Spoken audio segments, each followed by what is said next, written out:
the street with Barack Obama. He's such a wuss. I'm serious, Frank. The guy's a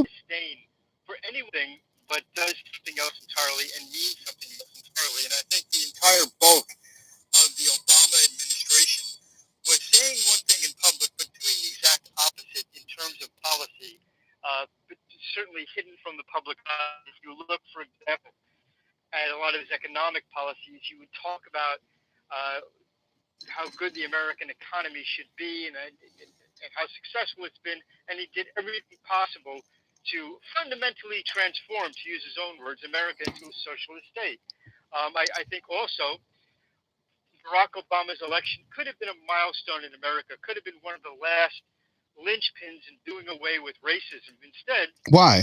Why would it be?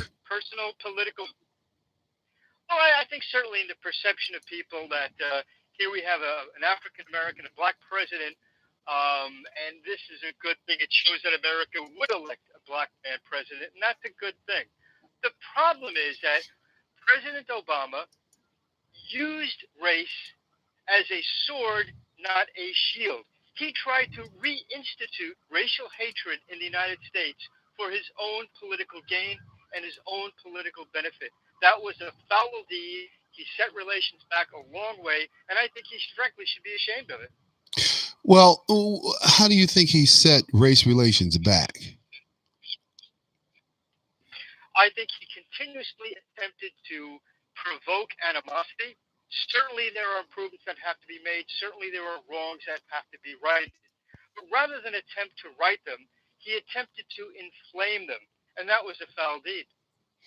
Okay. I look at Barack and his presidency, and what I saw was a presidency that was devoid of any moral direction. What I saw was a presidency that was about a liberal, immoral, piecemeal agenda.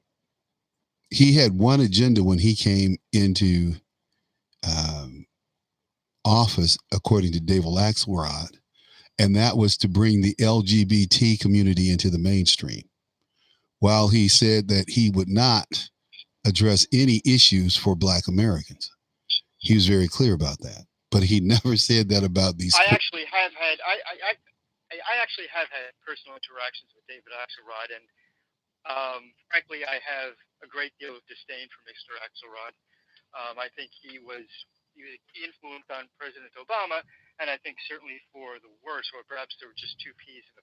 I think there were two peas in a pod.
Well, well, when we look at Russian collusion, they do, listen. I'll start laughing because nowhere is there a tape of Donald Trump saying to anyone, "Tell Vladimir Putin, wait until I finish this round of golf, and I can be more flexible in how I deal with you."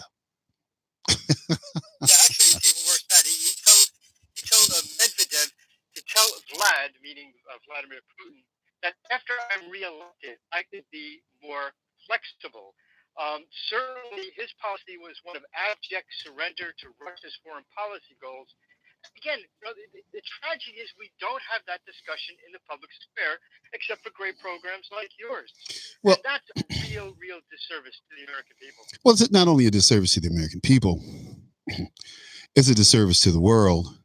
You know, we've spent It is. almost 3 years talking about the Russian collusion and Donald Trump. The only connection, the only networking, the only correspondence, the only communication we have seen is between the Obama administration and the Russians and Hillary Clinton's campaign and the Russians. And it's just amazing to me. Not Yeah. even Fox, not even Fox will draw these conclusions. They pitter on. Fox is dittering on the edge because they're pandering to think that somehow they're going to gain more eyes if they move further to the left. I was listening to Fox earlier today to Outnumbered, and they have all these liberal women on who are talking, and you listen to them and you go, you don't know anything about guns, so why are you talking about guns? Oh, well, who needs a 50 round magazine? It doesn't matter the capacity size of the magazine. If it's 10, it doesn't matter. I just get 5 clips of 10. Now I got 50, and it takes me less than a second to drop one out and put another one in. You fool! What difference does it make? If I'm going to shoot, and this is the other thing that pisses me off when we start talking about guns, and that's what they were talking about on TV today a lot. They were talking about the shooting down in Odessa. The issue is there are plenty of people. I mean, hundreds and thousands of people walking around with guns in Texas, here in Illinois. There are people walking around every day with guns, concealed weapons, concealed carry license, and they're carrying weapons, and nothing happens. No one gets shot every day. And so you have some shootings once a week, as you said, and I concur with you wholeheartedly. I've said the same thing. When people shoot back, these shooters stop shooting. The question is why? Because they're cowards. It kind of reminds me of when I used to deal with gangbangers, and the gangbangers would say, well, because they had no honor. See, they had no honor, and they were cowards. They'd say, "Well, I have a gat and they don't." So, meaning I have a gun and they don't. So I just keep on shooting. But if the other person's shooting back, it's a different situation. So these guys are not apt to stick around. They get off a couple of rounds and drive off down the road, which is why they call them drive-bys. But there are no prolonged engagements, right? Because bullets are coming back the other way. But these people, like these liberals on TV, and I tell you, some of these people, I just want to, I shouldn't say this on the air, but I just want to put tape over their mouth permanently so that they can't speak because they're so stupid when it comes to everything, not just guns. But here we are, and Mattis is saying, and I don't know if he's saying we shouldn't pull out and leave the Taliban. I don't know why we're trying to negotiate with the Taliban, first of all. I don't understand that. And no one's really told us why we're negotiating with the Taliban instead of trying to wipe them out. What have I you? fully agree. In fact, a number of years ago, when Barack Obama first opened negotiations with the Taliban, I had written a couple of articles saying that it had always been the United States policy never to negotiate with terrorists, particularly the Taliban, which is perhaps the most heinous of the terrorist groups. They're on a par with ISIS. I think it's a mistake, and I agree with you. We should wipe them out. The problem is we have somehow weakened our resolve when it comes to dealing with the enemy. And by the way, a lot of people throw up their arms and they hate when you use the word enemy. Well, China's an enemy nation, Russia's an enemy nation, North Korea is an enemy nation, Iran's an enemy nation, and the Taliban is an enemy group. What about There is China? nothing wrong in the defense, and China as well. There is nothing wrong with, frankly, doing everything you can to destroy your enemy. Imagine this mentality in World War II. We could not have made any headway in that war whatsoever. Well, We bombed the heck out of German cities. we bombed the heck out of Japanese cities. They were instrumental in ending the war. Sometimes you have to take steps that you don't like to take, but they are necessary. Well, And we have remember, lost, if you want to, and once you lose that resolve, it's very hard to get it well, back. remember, Frank. General LeMay. General LeMay said when he was bombing Dresden and when he bombed Japan, those with the incendiary bombs, he said, if we lose this war, I will be tried as a war criminal. He was very clear Yeah, about that.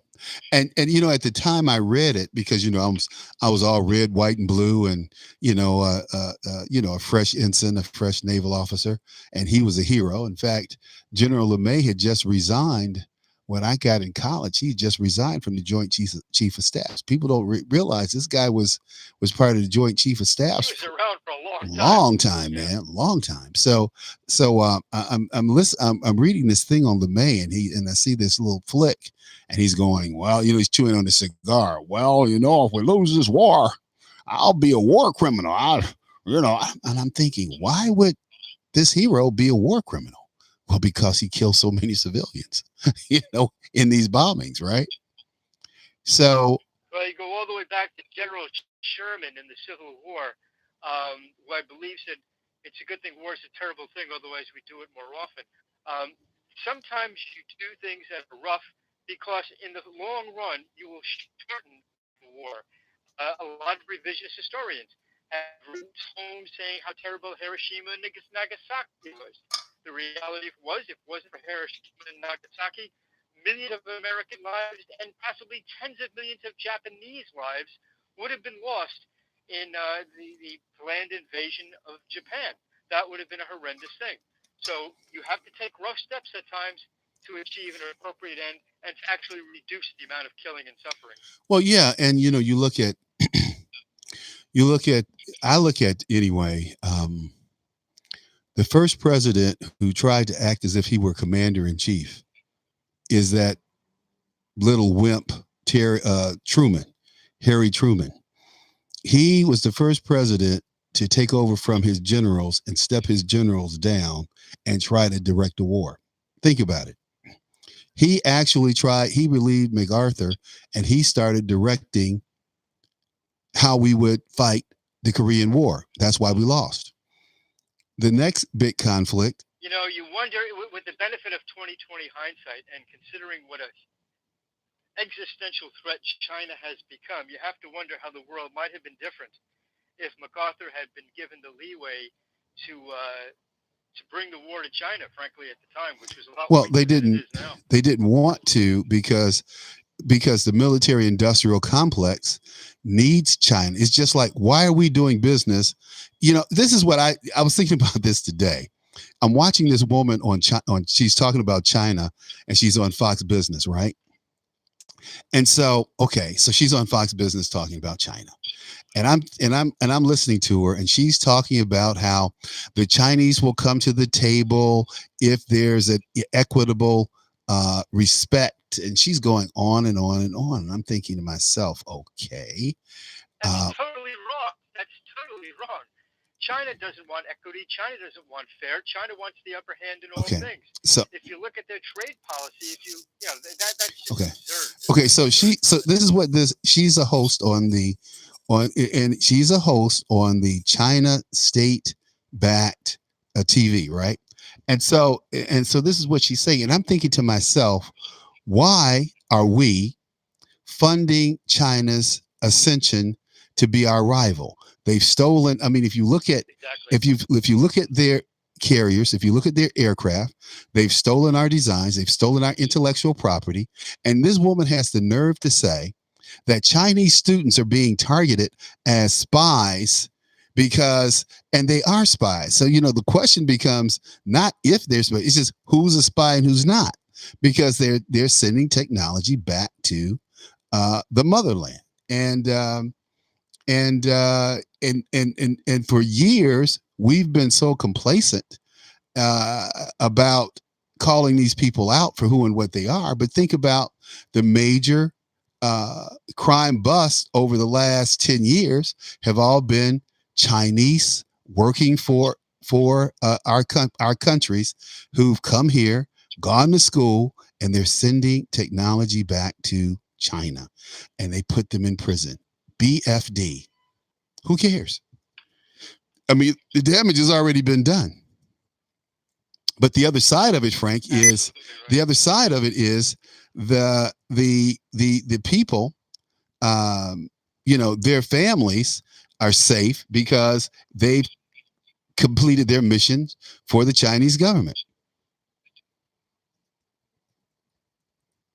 Yeah, that's exactly right. And incidentally, the Chinese government has been accused, rightfully so, of keeping in touch with its citizens overseas and using all sorts of strong arm tactics to force them to engage in various things, whether it be espionage or other forms of endeavors against the countries in which they're living. Hey, Charles, I have to run. It's been great. I look forward to our next conversation. Okay, man. Thank you. Thank you so much. Appreciate it. Hey, Frank. Yes, sir. Yeah, we didn't get into the xenophobia that's going on in South Africa with the Nigerians. Next time around. All right, bro. Thank you. Take care. Okay, bye.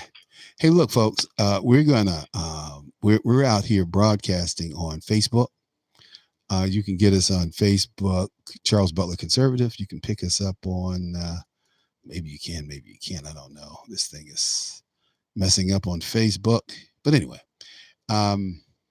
YouTube is Charles Butler 52, and we're broadcasting live. So I want to talk this afternoon.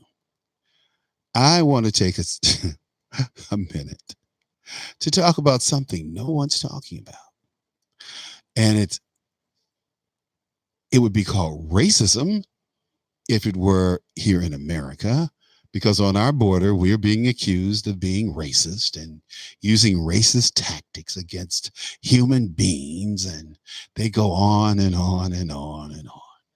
They just drone on about how racist America is towards its members of the brown race who are coming here illegally across our southern border, and how racist we are.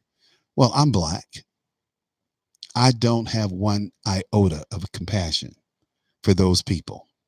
Now, the phrase "those people" got a friend of mine so riled in her home. She asked, "Well, you can leave using terms like those people." Who says things like that to somebody? But a person who's an asshole and a person who's a low information person. Well, you can just leave if using those terms, those people. Those are the terms they use for us.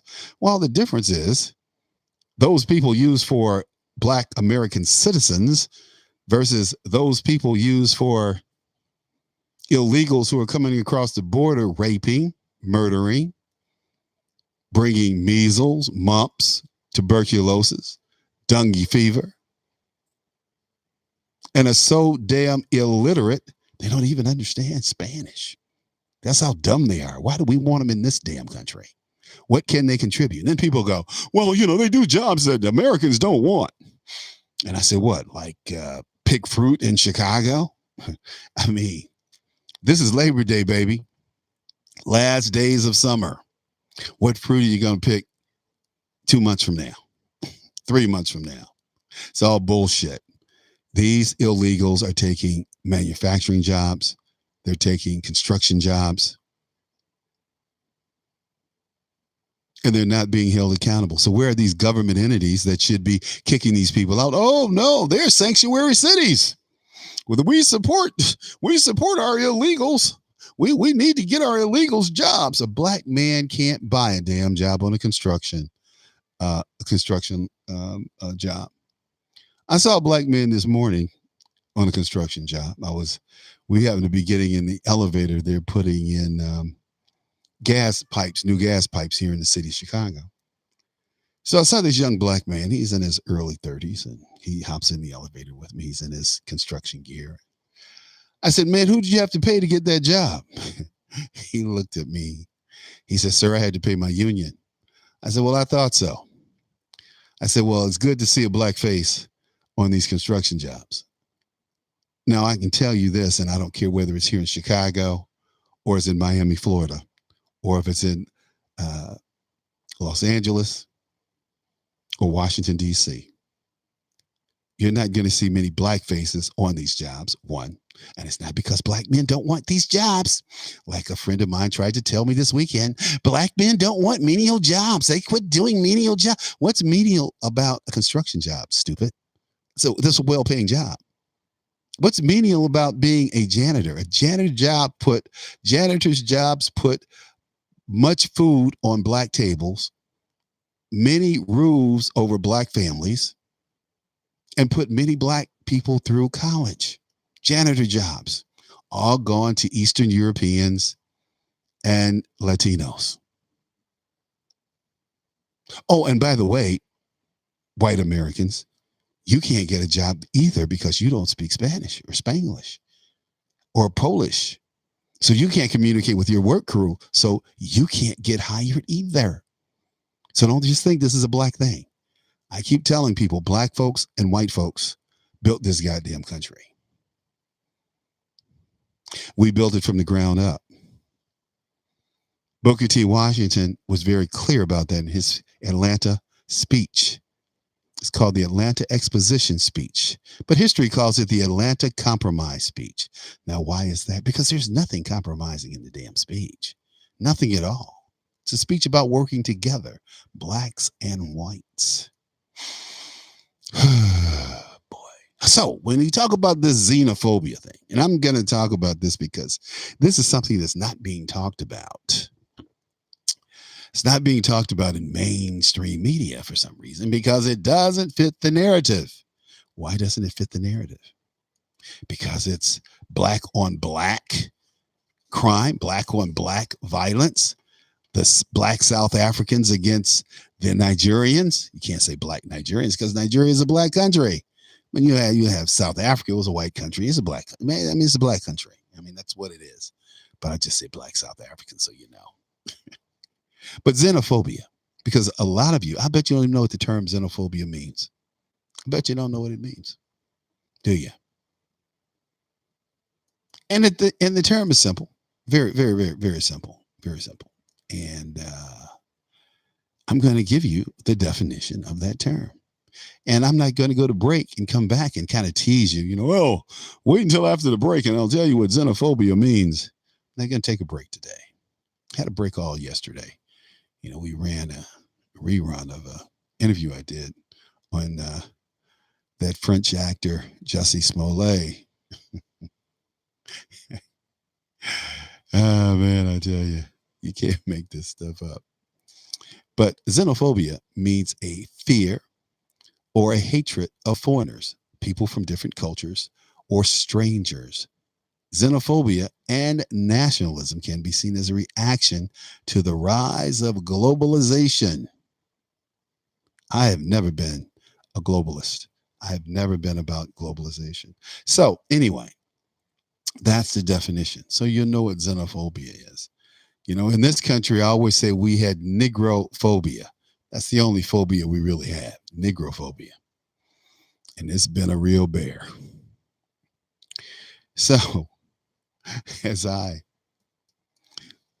talk about this story that's really started about April of this year with South Africans attacking Nigerian owned businesses, Nigerian people, their cars, and whatnot.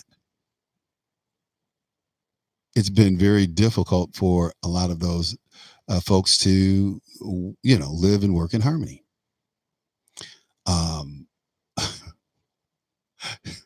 So this is what there was this television show, and the woman was very clear. It was 5 women, black women, and they were all Nigerian, and they were very cool. They were like, why is this going on? Why did the South Africans hate us? And the commentator, she was making the case and she was laying it out. She did an excellent job, I thought. And so the other women kind of picked up on where she was going and what she was trying to do. And I thought she did a great job, really. So let me pull up this this clip. And she kind of lays it out. She says, hey, here we go. Come on. She lays it out that the Nigerians are being attacked by South Africans. So these are blacks against blacks. And see, in Nigeria, they have their. Obviously understands that there's an ongoing xenophobic attack launched by South Africans against our people and other foreigners. Okay, so these are Nigerians talking about the South Africans launching attacks against them. Okay, so I'm gonna start this real quick. Here we go. Nigeria obviously understands that there's an ongoing xenophobic attack launched by South Africans against our people and other foreigners. According to the report, properties, including cars belonging to Nigerians, are being set on fire. Nigeria's Foreign Affairs Minister Jeffrey Onyema has reacted, saying enough is enough. He says we'll take a definitive measure. Now the question is, what exactly is the government going to do to safeguard the lives of Nigerians abroad? Now, especially what is even more disheartening is a video making the rounds about the deputy police, I believe, police chief, giving a press briefing. Kindly watch this. Okay. This is a press briefing by the deputy police commissioner. And man, he lays it out. I mean, he's worse than Charles Butler on steroids. Listen to this. The guy's not playing around. He's like, why are these people in our country taking our jobs, taking our women, taking our land? We fought for this land. I mean, man, he's like, seriously, like, hey, you guys need to go home, and you need to go home now. But that's where people are. That's where people are. And South Africans have surrendered their own city to the foreign nationals. The nation should discuss that question. You won't find South Africans in other countries dominating a city into 80%. Because if we do not debate that, that necessarily means the whole South Africa could be 80% dominated by foreign nationals. And the future president of South Africa could be a foreign national. We are surrendering our land. And it is not xenophobia. To talk truth, we fought for this land. From a white minority, we cannot surrender it to the foreign nationals. The arms that are being used here in Hillbrow are arms of war, which are unlicensed. The hijacking of buildings here in Hillbrow is a sign of taking over. Hey, this guy, he goes on saying the South Africans have basically surrendered. He is not playing. And he's very serious about getting these people to leave South Africa. So, do you call that, racism? Well, it would be if it was white against black, or white against brown, or brown against black, or black against brown, So is it ethnocentricity? I don't know. But I do know this.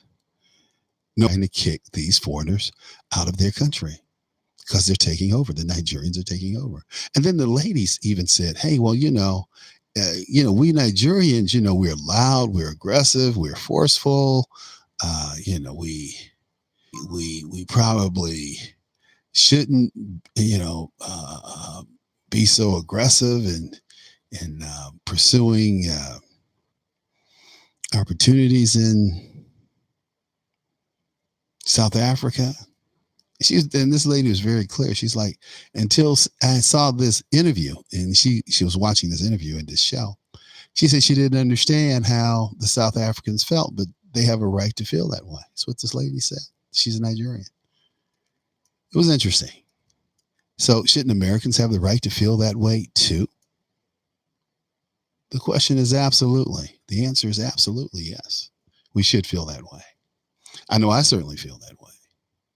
I'll always feel that way. It's not going away anytime soon. I feel America for Americans.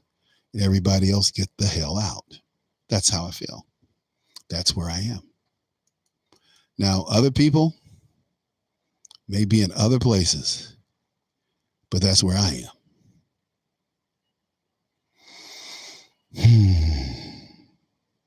Let's see how much time we have. We have a few minutes here. So I just want to kind of summarize that the president, and I recorded some of the words from President Ramaphosa, who's the president of South Africa now. He says that they say that dozens of people were arrested in Joburg yesterday. At least 5 have been killed in the unrest. Um, the president of South Africa said there's no justification for any South African to attack people from other countries. Other African governments have issued warnings to their citizens over the violence. Attacks on businesses run by foreign nationals is something totally unacceptable, something that we cannot allow to happen in South Africa, says the president, Mr. Cyril Ramaphosa. And if you go to my Facebook, I put up a link to a video that the president did. It was pretty good. It's about 2 minutes long, and it kind of surmises everything that we're talking about here.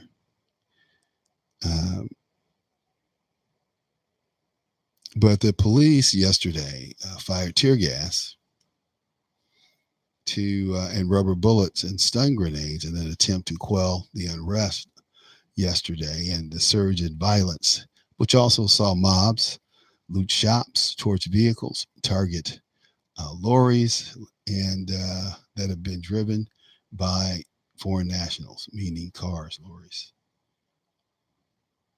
The violence continued through to Tuesday morning. It's almost Wednesday over there.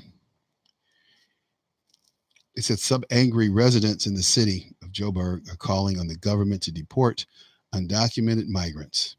Whew. Says the BBC, Narissa Moseko. But one Nigerian businessman whose shop was targeted by looters told the BBC that foreign nationals in South Africa are subjected to a lot of allegation and lies. This is not a criminal attack. This is a xenophobic attack, he said. And the reaction thus far from the Nigerian president has been to send an envoy to South Africa today to express Nigeria's displeasure over the treatment of her citizens. And in a statement, the country's high commission in South Africa described the situation as anarchy. Yeah, it is. But Nigerian businesses are being targeted in Johannesburg, and it's been called on for Nigerians to come forth to report what has happened to them. The Ethiopian embassy, however, in South Africa has advised its citizens to close their businesses during the ongoing tension. They're not stupid. It went on to say, it also says that Ethiopians are advised to distance themselves from any confrontation and conflict and to not go out wearing expensive jewelry. Ooh, it's bad over there, boy. The South African police minister, Balik Cole, says that criminality rather than xenophobia was to blame for the senseless violence. Wow. Xenophobia is used as an excuse. He said these people are nothing but criminals. He's absolutely right. He's absolutely right.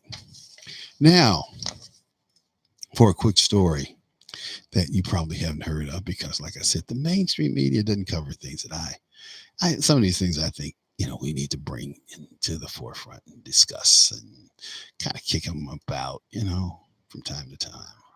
The question is, why not? Because it makes some people uncomfortable. Doesn't make me uncomfortable. Makes some folks uncomfortable to talk about issues of race. Race. Everything is about race. Run, run, run, but you sure can't hide. So there's a lady down in, oh man, down in Mississippi. And she she's just too funny. She said, well, she didn't want to marry this mixed race couple, white man, black woman. She probably was a little jealous. Probably was a little jealous that this white man didn't choose her, right?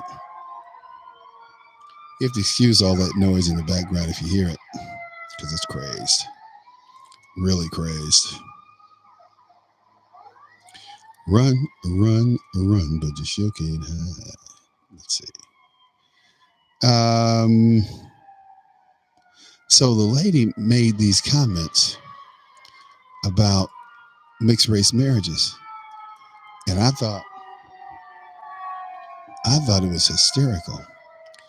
But I don't understand why these people would want to get married there anyway. I mean, if you don't want me to spend my money there, guess what? I'm not going to do it. It always astounds me how black people would want to go to a lunch counter where they're not wanted. I just could never process that for some reason. I guess because I'm comfortable in my skin. I'm comfortable in my shoes. I don't feel the need to pursue those kind of antics, and that's what I consider them antics. Okay, so why not? Because of our Christian race. I mean, not Christian. Okay, we're Christians as well. So, what in the Bible tells you that? Well, I don't want to argue my faith. No, that's fine. We just don't want to. Okay. Okay, so that's your Christian belief, right? Okay. So this lady said that she couldn't believe it at first, so she had to go down there in person. Now, I wouldn't have wasted my time going down there myself.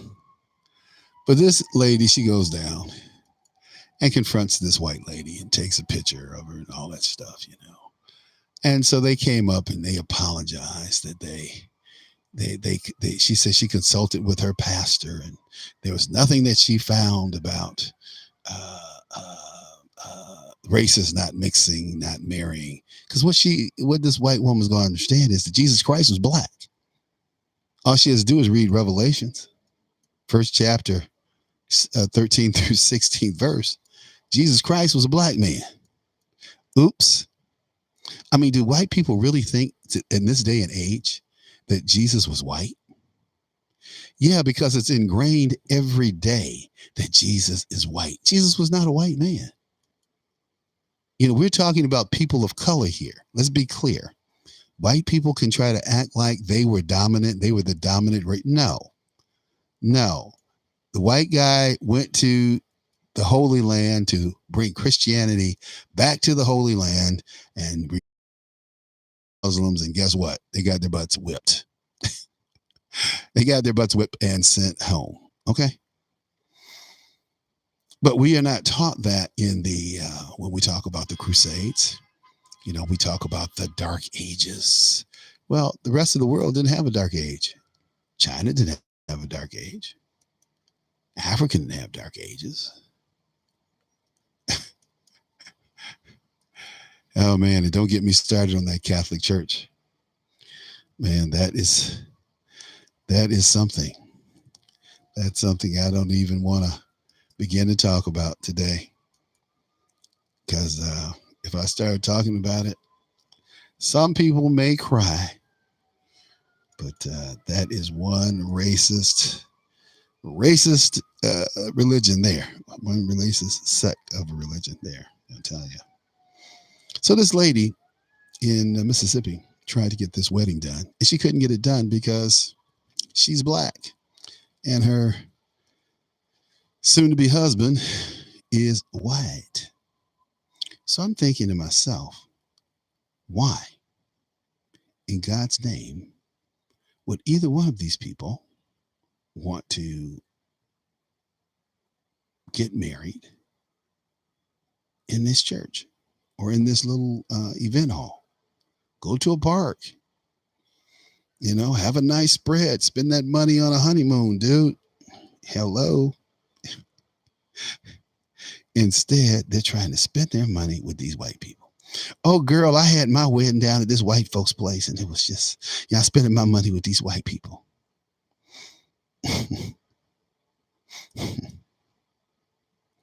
I'm spending my money with these white people. I just want to go down here and give them my money. It's amazing. It's amazing how this goes on. Mixed race couple denied. How was it? Denied marriage, whatever. So, yeah, let's see. Marriage. I'm trying to find it because I lost it and when I restarted the computer. But if you Google Mississippi wedding venue refuse mixed wedding couple citing the Bible. Well, this lady said, "Well, I conferred with my with my pastor, and he said that that didn't it didn't say that." So the lady's name is LaCumbra Welch. She posted a video and told Deep South Voice she drove to an event venue after the owner informed her brother, who was black, that he and his fiance, who was white, okay, so it's black man, white woman, would not be allowed to hold their wedding in that space. Well, they don't need to. Um, let's see here. So they go facing backlash over the encounter. Boots Camps Event Hall deleted its Facebook account before restoring it Sunday. On Sunday afternoon, the owner apologized and posted a lengthy apology on Facebook, but then deleted the page once again.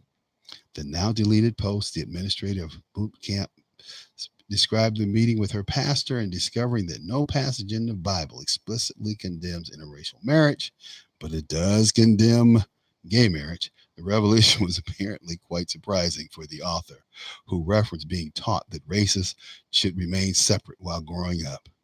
Well, she'll probably marry a black man now, get some of that black love. She went on to say, I wouldn't say people were blatantly racist to my face or even out loud, but people still talk and say things in private. Whatever. It shows that the core of this discrimination is racism. But the lady, involved not only racism, she involved the gay thing. Hey, look, we'll be back tomorrow, same time, same place, doing what we do here at Red State Talk Radio. It's a reality check with Charles Butler. So have a great day. Have a great evening. We'll be back again tomorrow.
Okay, we're done. Just trying to pull up something here. My machine is really, really acting up. Come on. Oh boy. Anyway, we'll start cutting this stuff off. We'll be good. Yep. We'll be good closing out some of these. Okay. All right. All righty. Cut it out. Come on, cut that out. Cut that out. Uh, uh, uh.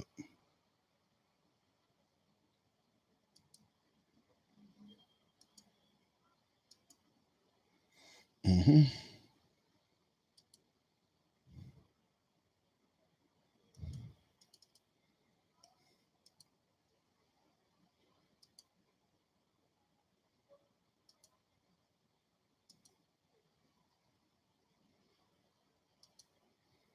Okay.